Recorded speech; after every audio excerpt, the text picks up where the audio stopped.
White girls ain't tripping, boo. White man be my nigga too. Let the white kid say nigga. Let the white kid say nigga. Let the white kid say nigga. Let the white kid say nigga. They probably gon' say it anyway. They already say it every day. White girls ain't tripping, boo. White man be my nigga too. I don't fight hate with hate. Keep the hate out my face. People be so amazed by what I'm about to say. Everybody is a nigga. White, black, yellow, brown. Skin color don't matter. You can still be down. Really what I think people should be like looking into is white people's fascination with black trauma. Ooh. That is, to me, talk to us. Is very bizarre because black people are also fascinated with black trauma. That makes more sense because it lands and it resonates. White people are fascinated with black trauma because it's exciting to them because it's over there. Okay. But they can get close enough to experience it. But guess what? When it gets a little too real, they go home. Yo, so we back in here for another edition of F-ya-Motha, and that was my man Russ talking about white people's fascination with black trauma, and he said it the best. I can't even can't really refute that. It's because they're not in the mix of it. Like when people say, I think it was an interview with Vince Staples and Charlamagne, the guy asked him when was the first time he fell in love with hip hop. He was like, I don't know. It's like asking, when did I fall in love with my mom?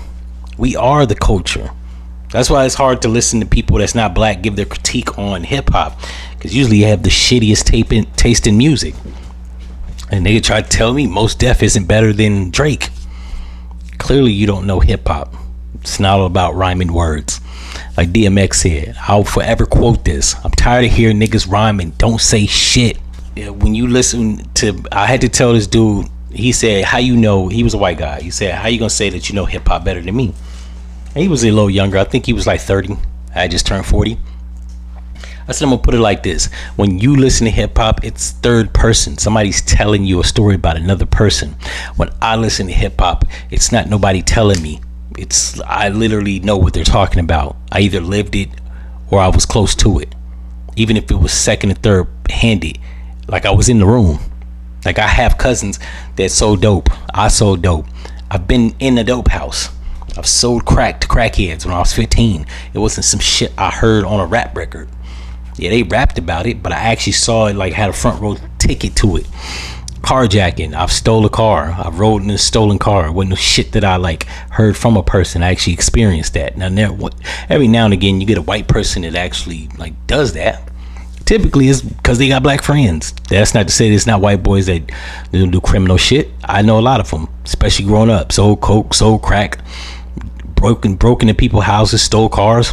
They were actually more proficient because their dad had tools, but that's another episode for another time. What I will say is stuff that I listened to on rap records, like I know when the rapper's lying or if he's telling the truth.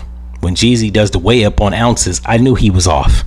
A nigga say he paid XYZ for 32 an ounce. Now either nigga was giving you extra cocaine, because an ounce of cocaine has always been 28 grams. However, if you know somebody that knows somebody, you can get it for the lowski broski. So then there's that. However, there's other things that don't add up, and I don't have the time to point them all out. What I will say is, like, it resonates with us because we're in that environment.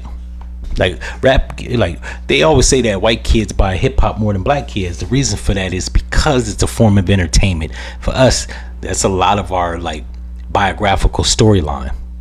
Whether it was being pimped out or living in a whole house like Lil Scrappy, hell, he got the same story as fucking Richard Pryor. How is that even possible?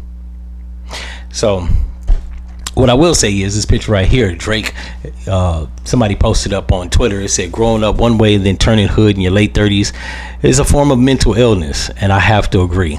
Like, if you a nigga that grew up in the suburbs, just be yourself. It's okay.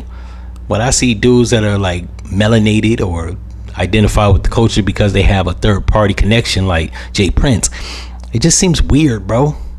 Like, don't get me wrong, there's pictures. I lived in the suburbs from the ages of, I want to say 8 to 14. You know what I'm saying? I got pictures. I got white friends, half Mexican, half white friends, nerdy ass black friends.